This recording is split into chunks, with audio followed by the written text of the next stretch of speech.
Okay, we are going to differentiate this function, and as we can see, we have a quotient, and the denominator has two terms. So we cannot split the fraction. We will really have to use the quotient rule. It's okay. Let me show you guys with my memory device. So right here on the top, I will label this with f. Even though this function is f of t, but this f is just for the memory device purpose. And on the bottom right here, I will just label that to be g. And then on the side, I will put this down. Remember, for the quotient rule, g goes first. It's like the reverse of the product rule, right? I will put down g, which is t minus 3, and then I will put down f, which is the cube root of t.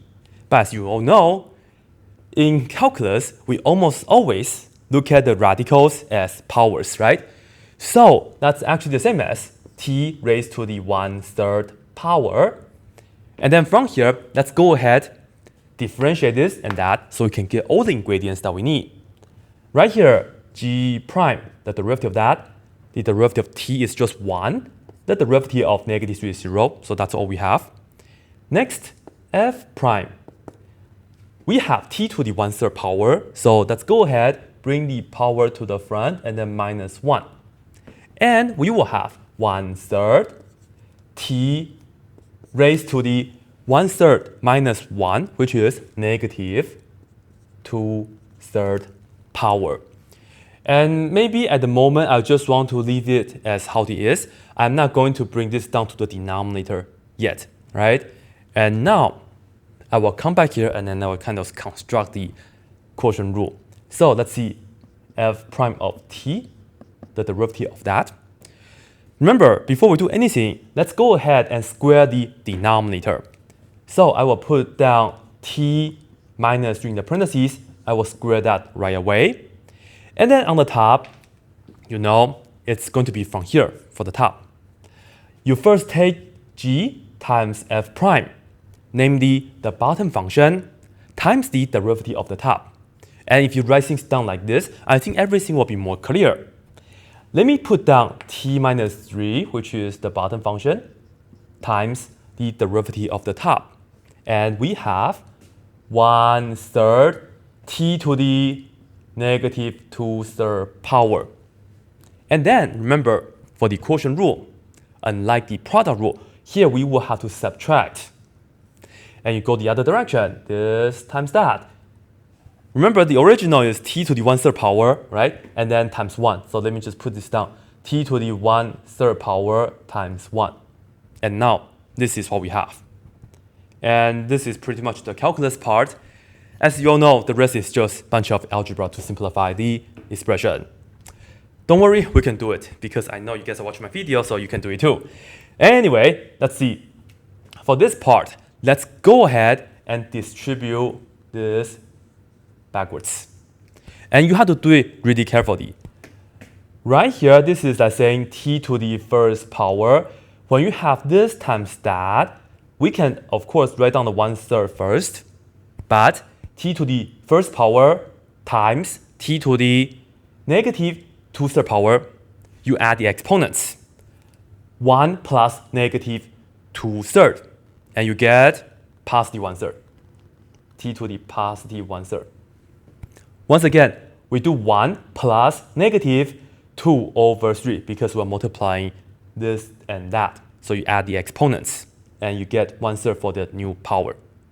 And then next, you do this times that, you have minus. 3 and 1/3, of course, they cancel, and we'll just have that left. So that's t to the -2/3 power.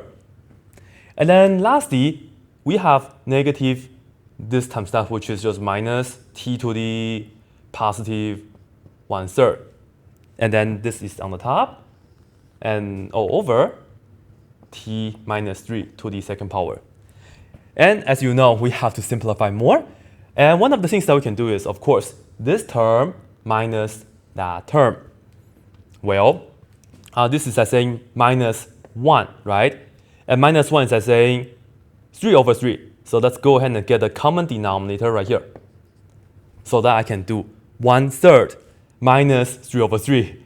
So I can combine like terms.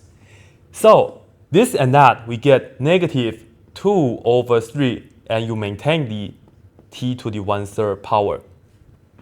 Right? Once again, I combine these two terms, and then it was a 1. I change that to a 3/3, and positive 1/3 minus 3/3.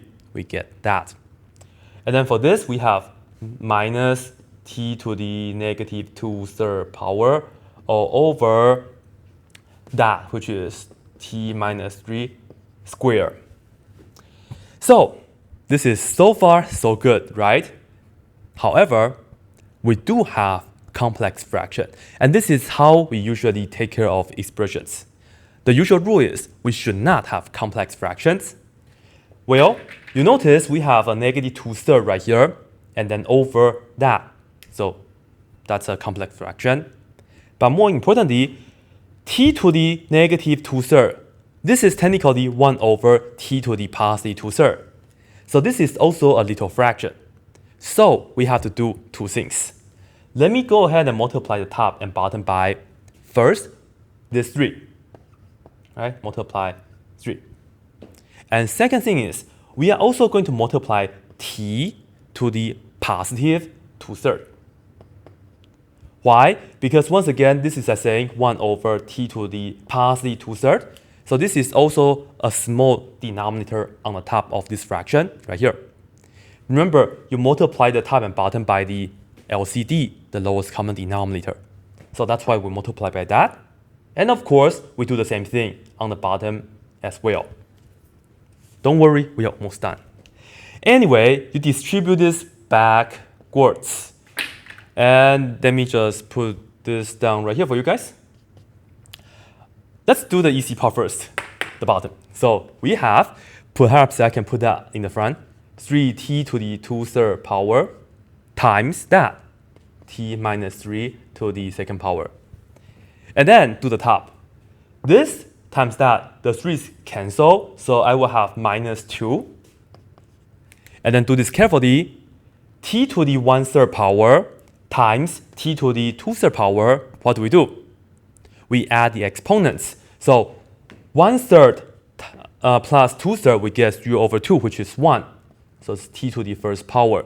And once again, this right here is you add the 1/3 and also the 2/3, right? And then you take this times that, negative 3 for the coefficient. And when you do this times that, if you add the exponents, negative 2/3 plus positive 2/3, you get 0.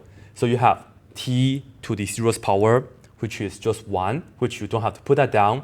And in fact, you didn't even have to write down this one either. You can have this as your answer, right? So this right here is it. And I would recommend you guys to maybe just cover this up again. Try to redo the question on your own to see if you can do all this on your own. And let me know in the comment section to see how that goes. Anyway, this is how you practice the derivative equation. Bunch of algebra. That's it.